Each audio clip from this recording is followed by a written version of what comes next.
साथियों नमस्कार, मैं मनोविज्ञान प्रयोगशाला से आपका साथी सचिन। आज हम मनोविज्ञान की प्रयोगशाला के अंतर्गत दूसरा चैप्टर जो मनोविज्ञान के सिद्धांत एवं मनोविज्ञान के प्रतिपादक सिद्धांतों के प्रतिपादक, उसके क्रम में हमने दूसरी ये वीडियो जनरेट की है, जिसके अंतर्गत हमने पहले कुछ मनोवैज्ञानिक एवं उनके प्रतिपादक और जनकों के नाम देखे हुए हैं। अब नेक्स्ट दूसरी वीडियो के क्रम में हम देखते हैं कि कुछ मनोवैज्ञानिक और हमारे पास में हैं और उनके द्वारा सिद्धांतों का प्रतिपादन किया गया है और संपत्तियों का प्रतिपादन किया गया है। उनको हम पढ़ते हुए ट्रिक के माध्यम से उनको हम जानते हैं। पहला देखिए, जैसे लिखा हुआ है न्याय दर्श प्रतिदर्श का सिद्धांत।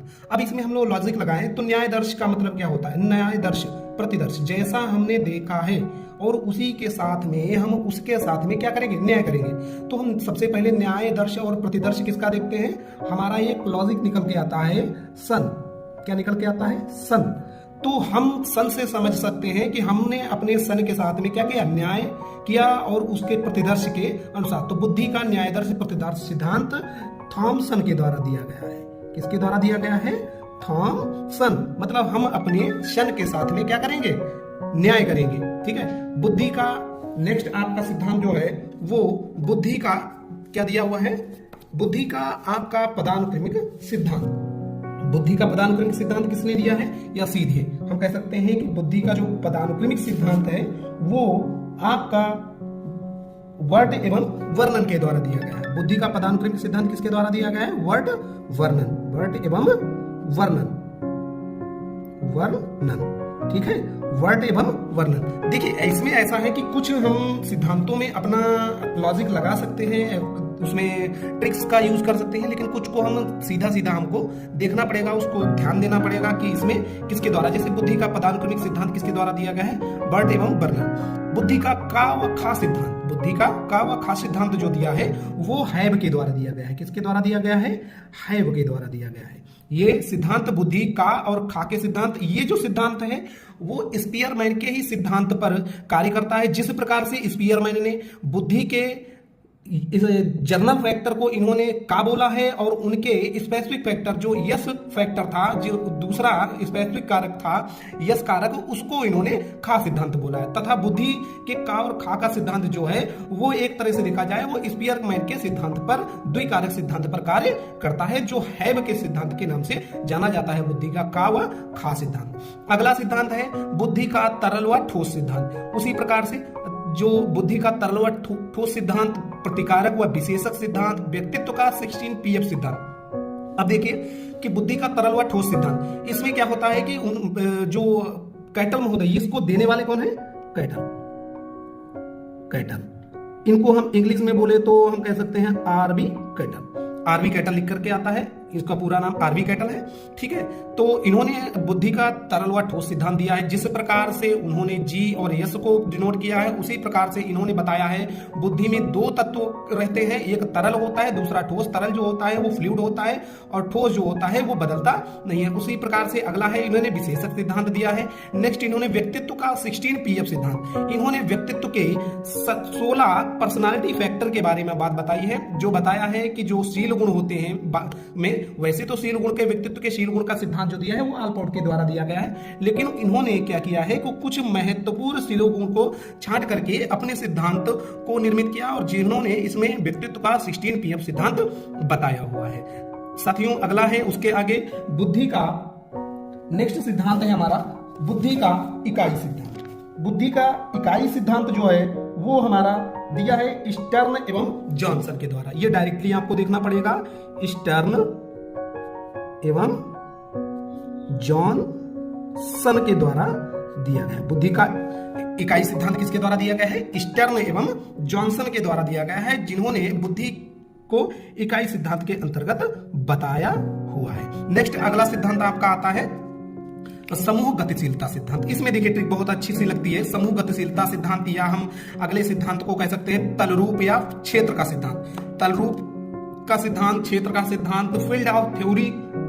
तो ये जो सिद्धांत है वो हमारे आरबी कैटल महोदय के जो ये हमारा जो सिद्धांत है वो कोर्ट लेविन के द्वारा दिया गया है। कोर्ट लेविन किसके द्वारा दिया गया है? कोर्ट लेविन के द्वारा दिया गया है। तो हमने देखा है कि ये जो सिद्धांत है वो किसके द्वारा दिया गया है? Court Lewin.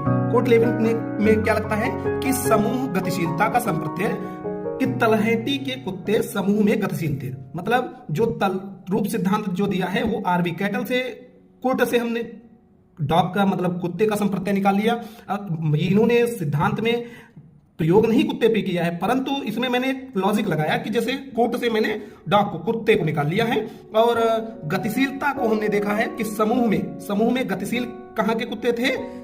जो तलहटी क्षेत्र के कुत्ते थे, तलहटी क्षेत्र के कुत्ते जो थे वो कैसे थे? समूह में गतिशील। ठीक है साथियों, इसी प्रकार से हम कुछ सिद्धांतों को ट्रिक्स के माध्यम से और कुछ सिद्धांतों को हम सीधे डायरेक्टली देखते हुए याद करेंगे। और हमारा मुख्य उद्देश्य है रटाना नहीं है, आपको किसी न किसी रूप से आपके मस्तिष्क में वो चीजें एक रूप से बैठ जाए और जब भी आप प्रश्न आपके समक्ष आए, ऑप्शंस आपको नजर आने लगे, वही हमारा मुख्य उद्देश्य होगा कि आपको अधिक से अधिक नंबर साइकोलॉजी के क्षेत्र में गेन करने हैं। साथियों, नेक्स्ट आपका है भाषाई सापेक्षता प्रकल्पना सिद्धांत। भाषाई सापेक्षता प्रकल्पना जो सिद्धांत है वार्फ ने दिया है। देखिए भाषाई वार्फ, ये हमारा सीधा सीधा निकलता है भाषाई वार्फ। तो भाषाई सापेक्षता प्रकल्पना सिद्धांत वार्फ के द्वारा दिया गया है। नेक्स्ट हमारा है अगला अनुकूलित अनुक्रिया का सिद्धांत। अब ये तो आप सभी लोग देख चुके हैं कि अनुकूलित अनुक्रिया का सिद्धांत। नेक्स्ट आपका है संबंध प्रत्यावर्तन का सिद्धांत। नेक्स्ट है अनुबंधन का सिद्धांत। अब आपको समझ में आने लगा होगा कि हम किसके बारे में बात कर रहे हैं। शास्त्रीय अनुबंधन का सिद्धांत, क्लासिकल कंडीशनिंग थ्योरी, प्रतिस्थापन का सिद्धांत, ये सारे जो सिद्धांत हैं वो एक ही सिद्धांत के नाम के अंतर्गत आते हैं और एक ही व्यक्ति से संबंधित है। ये सारे सिद्धांत साथियों हमारे किससे संबंधित होंगे? वो है E P. Pavlov. E P. Pavlov, Ivan Petrovich Pavlov. इनका पूरा नाम क्या है? Ivan Petrovich Pavlov. ये रहने वाले थे रूस के। तो हम कह सकते हैं कि रूसी कुत्ता और अमेरिकन बिल्ली। अमेरिकन बिल्ली का मतलब जो बिल्ली पर प्रयोग किया था वो किसने किया था? वो प्रयोग किया था थॉर्नडाइक ने। तो हम कह सकते हैं रूसी कुत्ता अमेरिकन बिल्ली। अब रूसी कुत्ता अमेरिकन बिल्ली, बिल्ली का संबंध सबसे ज्यादा किसके पास में रहता है? चूहे। वो क्या खाती है? चूहा। कुत्ता तो एक शायद रोटी से काम चला लेगा, लेकिन क्या है, बिल्ली बगैर चूहा खाए उसका काम नहीं चलेगा। तो चूहा और बिल्ली एक पास में रहेंगे। लॉजिक सी बात है कि अगर चूहा अमेरिका का है तो बिल्ली भी कहाँ की होगी? अमेरिका की होगी। तो जो हमारे थॉर्नडाइक हैं वो भी उन्होंने किस पर प्रयोग किया है? बिल्ली पर प्रयोग किया है। और जो हमारे स्किनर हैं उन्होंने किस पर प्रयोग किया है? चूहे पर प्रयोग किया है। तो वो दोनों लोग कहाँ के रहने वाले हैं? अमेरिका के। तो हम कह सकते हैं कि रूसी कुत्ता अमेरिकन बिल्ली और उसके साथ में अमेरिकन ही चूहा लगा हुआ है। ठीक है, तो हमने देखा कि जो सिद्धांत है अनुकूलित अनुक्रिया का सिद्धांत, संबंध प्रत्यावर्तन का सिद्धांत, अनुबंधन का सिद्धांत, शास्त्रीय अनुबंधन का सिद्धांत, क्लासिकल कंडीशनिंग थ्योरी, प्रतिस्थापक सिद्धांत, ये सारे जो सिद्धांत हैं वो ई.पी. पावलोव के द्वारा दिए गए हैं। इनका पूरा नाम है इवान पेट्रोविच पावलोव। साथियों, इवान पेट्रोविच पावलोव, इनका पूरा नाम क्या है? Ivan Petrovich Pavlov. ठीक है, ये पेशे से जो थे, ये भी पेशे से क्या थे? ये पेशे से आपके पशु वैज्ञानिक थे। इन्होंने क्या है कि कुत्ते पर प्रयोग किया। किस पे प्रयोग किया? कुत्ते पर। इन्होंने जो प्रयोग किया था वो किस पर किया था? कुत्ते पर प्रयोग किया था। और इन्होंने उसकी लार के माध्यम से इनको बताया गया कि आप अनुबंधन कैसे स्थापित कर सकते हैं। अनुबंधन कैसे स्थापित होता है कि हम कह सकते हैं कि जब भी कोई भी प्राणी अवास्तविक उद्दीपक के प्रति स्वाभाविक अनुक्रिया को निर्धारित करता है, मतलब अस्वाभाविक उद्दीपक के प्रति स्वाभाविक अनुक्रिया को निर्धारित जब करता है वो क्या कहलाता है? हमारा अनुबंधन कहलाता है। अनुबंधन को हम शॉर्ट फॉर्म में दिखा रहे हैं। आपका CS into CS conditioning stimulus के प्रति कंडीशनिंग रिस्पांस, ये हमारा अनुबंधन है। अब कंडीशनिंग स्टिमुलस क्या थी?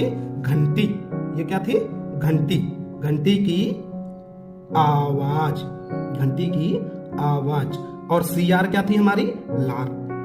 घंटी की आवाज के प्रति कुत्ते का लार का गिरना क्या कहलाता है? अनुबंधन कहलाता है। अनुबंधन। अनुबंधन। अनुबंधन क्या कहलाता है? अनुबंधन। तो हमने अभी तक देखा कि जो हमारा प्रयोग है वो आपका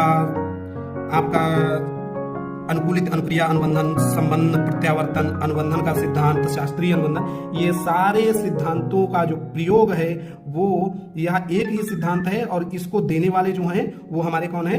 इवान पेट्रोविच पावलोव, जो रहने वाले क्या थे? रूस के थे, जिन्होंने क्या है अनुबंधन के माध्यम से क्या किया कि इन कुत्ते को अस्वाभाविक उद्दीपक के प्रति स्वाभाविक अनुक्रिया करवाई। ठीक है साथियों, इसी के क्रम में हम आगे देखते हैं कि इन्होंने क्या कारण है कि इनके सिद्धांत को हम पढ़ते हैं। ये आगे हम जब टॉपिक वाइज आपसे रिवीजन करेंगे, क्योंकि अभी जो है आपको हम सिर्फ उसका एक मोटा मोटी बता के चलते हैं, क्योंकि आप उनसे जुड़िए, उस सिद्धांत से जुड़िए। ऐसा नहीं है कि आप कहें कि ये क्या एकदम इसे आ गया।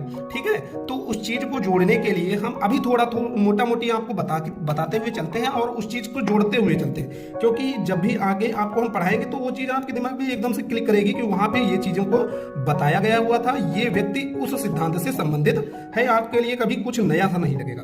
तो इसीलिए हम आपको इस सिद्धांत को हम थोड़ा बहुत आपको डिस्क्राइब करते हुए चलते हैं। अगला है आपका सक्रिय अनुबंधन का सिद्धांत। बहुत सही है, सक्रिय अनुबंधन का सिद्धांत मतलब इसको देने वाले जो हैं वो हमारे स्किनर महोदय हैं। कौन है? स्किनर महोदय। स्किनर महोदय ये भी कहाँ के रहने वाले हैं? ये अमेरिका के रहने वाले हैं। इन्होंने जो प्रयोग किया था वो किस पे किया था? चूहे पे किया था। ठीक है, किस पे किया था? चूहे पे प्रयोग किया था। इन्होंने प्रयोग जो किया था वो चूहे पे किया था। वैसे तो इनके प्रयोग जो थे वो एक कबूतर पे प्रयोग किया था, जो आपका नहीं ज्यादा उसमें आया, परंतु जो चूहे पे प्रयोग किया उसको सिद्ध किया गया था और उसको बाद में सिद्ध करके हमारे मनोविज्ञान के क्षेत्र में लागू किए गए। ठीक है साथियों, अगला है सक्रिय अनुबंधन का सिद्धांत। सक्रिय अनुबंधन का मतलब है इन्होंने जो अनुबंधन की प्रक्रिया के अंतर्गत अपने सिद्धांत में अनुबंधन को आंशिक रूप से प्रयोग किया, इसीलिए अनुबंधन को आंशिक अनुबंधन का सिद्धांत भी इनके सिद्धांत को कहा जाता है। ठीक है, नेक्स्ट है अगला आगे देखते हैं कि नैमित्तिक अनुबंधन। नैमित्तिक मतलब ऐसा है कि जो प्रॉपर अनुबंधन का प्रयोग जो किया था वो तो पावलोव ने किया था, लेकिन कहीं ना कहीं से इनके सिद्धांत में भी अनुबंधन को हमें दिखाई देता है, जिसको हम अभी थोड़ा सा डिस्क्राइब करेंगे, जिसके माध्यम से आप लोग जानकारी को प्राप्त करेंगे। अगला है क्रिया प्रसूत सिद्धांत, फिर है आरएस थ्योरी। देखिए जो थॉर्नडाइक थे उन्होंने यस और आर को दिया था, यस आर बॉन्डिंग थ्योरी। इन्होंने कहा कि उद्दीपक आवश्यक नहीं है कि अनुक्रिया पहले हो। ठीक है, इनका मानना था कि उद्दीपक को देख करके प्राणी अनुक्रिया करे, ऐसा कोई जरूरी नहीं है। कभी क्या अक्सर ऐसा होता है कि प्राणी उद्दीपक के बिना ही अनुक्रिया करता है और जो अनुक्रिया उसे प्राप्त होती है उस अनुक्रिया के माध्यम से वो क्या होता है? पुनर्वलित होता है। इसीलिए इनके सिद्धांत को हम देखते हैं आंशिक पुनर्वलन का सिद्धांत। आंशिक पुनर्वलन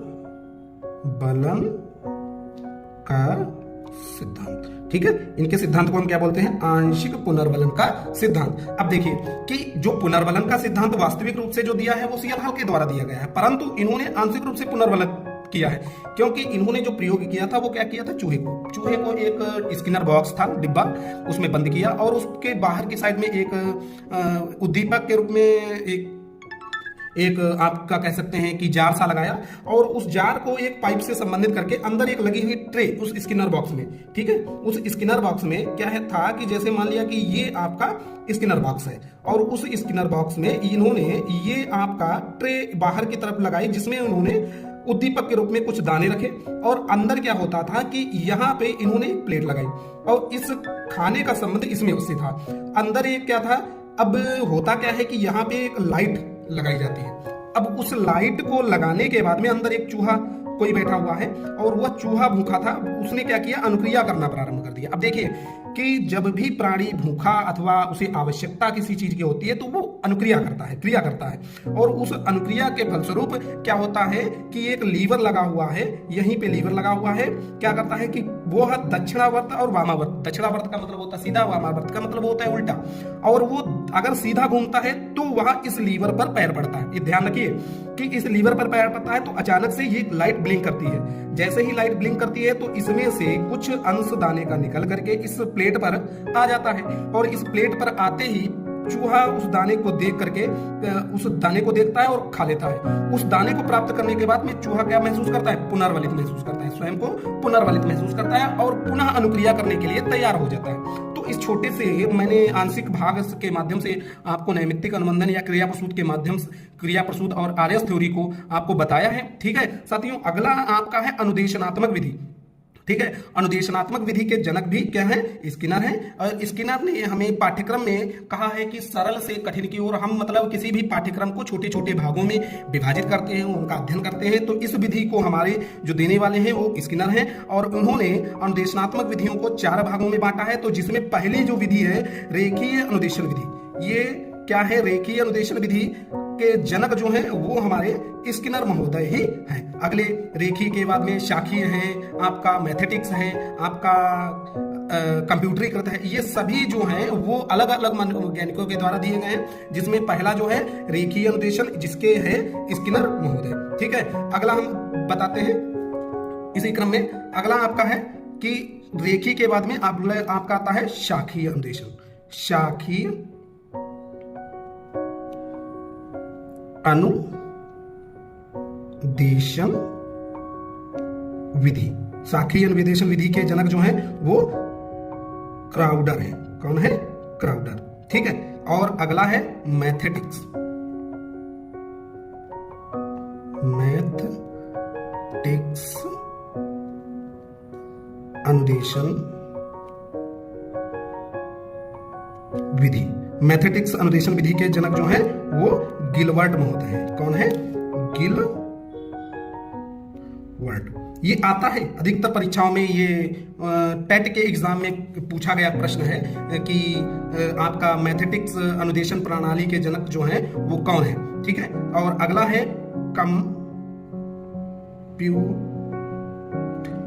कंप्यूटरिक। ठीक है, अनुदेशन विधि के जनक, इनके जनक अभी निर्धारित नहीं है।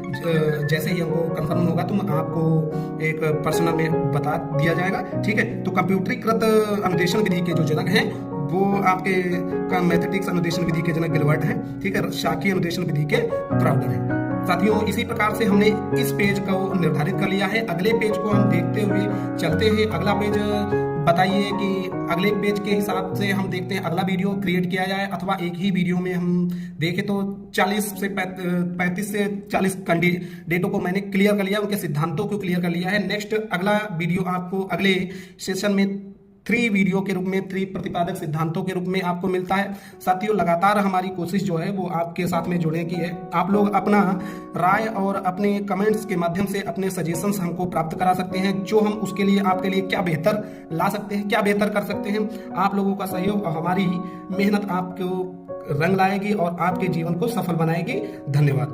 मनोविज्ञान प्रयोगशाला की तरफ से बहुत बहुत धन्यवाद। सभी लोग अधिक से अधिक सब्सक्राइब करो और हमें फॉलो करें, और आपका धन्यवाद।